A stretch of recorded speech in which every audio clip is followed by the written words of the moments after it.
안녕하세요. 헬로아시아의 강효주입니다. 지난번 첫 번째 편은 어떠셨는지 모르겠어요. 오늘은 첫 번째 편에 이어서 일본 저밸류업 프로그램의 진실 두 번째로 돌아오려고 했지만 그것보다 더 궁금한 게 생겨버렸지 뭐예요. 그래서 제멋대로 순서를 바꾼 일본 기업들은 엔화를 도대체 어떻게 전망하고 있을까?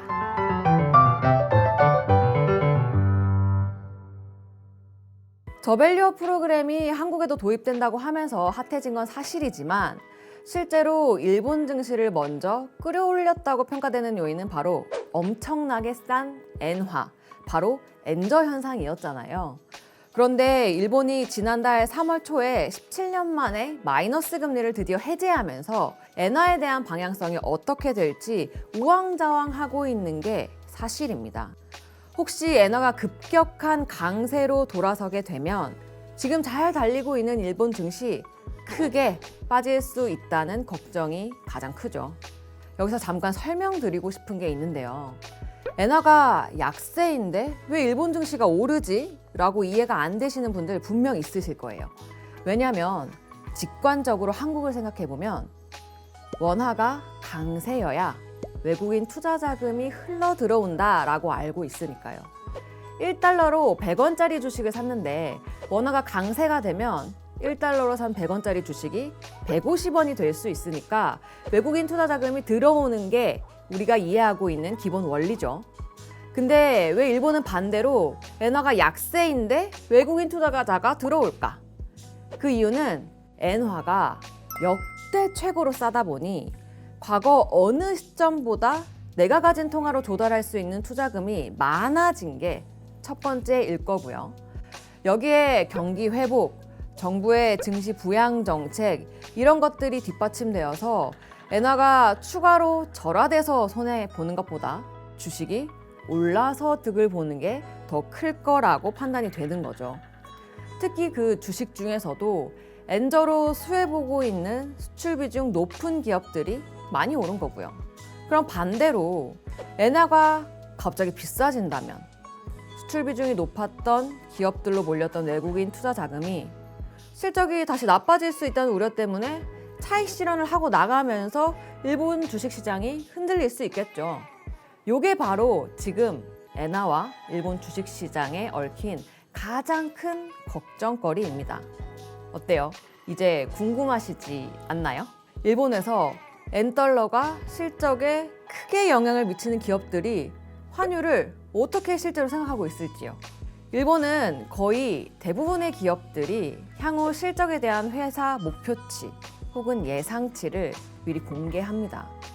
그 중에서도 해외 수출 비중이 많아서 환율에 따라서 실적이 들썩들썩하는 기업들이 올해 실적 가이던스를 줄 때 엔달러를 얼마로 계산했는지 뜯어보면 실제로 환 영향이 밀접한 현지 기업들은 엔화를 어떻게 전망하고 있는지 알 수 있잖아요. 그래서 속된 말로 노가다. 기업들 실적 가이던스를 다 뜯어봤습니다. 일본 중대형주로 구성된 토픽스 500 지수 구성 종목 중에서 해외 매출 비중이 50% 이상인 기업을 대상으로 캘린더 기준 2024년 적용된 엔달러 환율을 평균 내보면 바로 139.9엔이었습니다. 지금 엔달러가 한 150엔 수준이니까 현재 대비로 강세로 전환을 생각하는 건 맞습니다.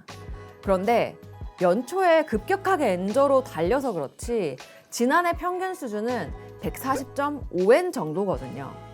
실제로 기업들의 실적에는 0.6% 절상 정도에 불과한 수치예요.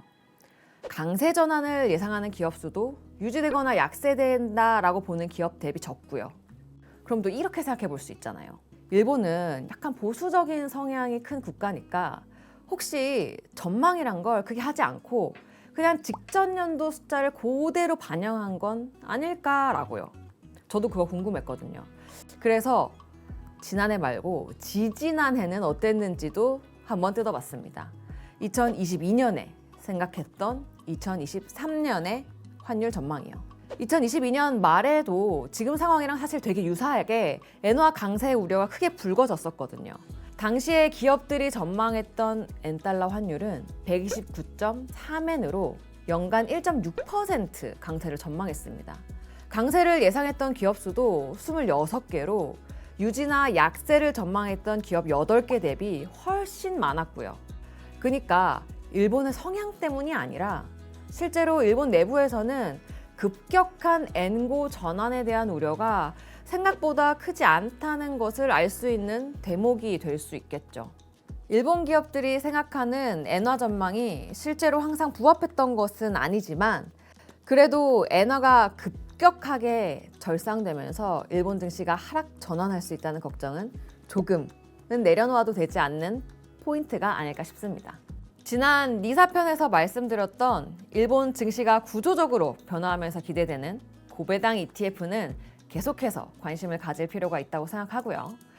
여기에 AI 덕에 글로벌리 업황 자체가 개선되고 있는 반도체 섹터 ETF를 비롯해서 제가 트래킹하고 있는 일본 섹터 ETF 리스트를 더보기란에 첨부해 두겠습니다. 투자에 참고하시기 바랍니다. 그럼 오늘의 헬로 아시아는 여기서 끝! 안녕!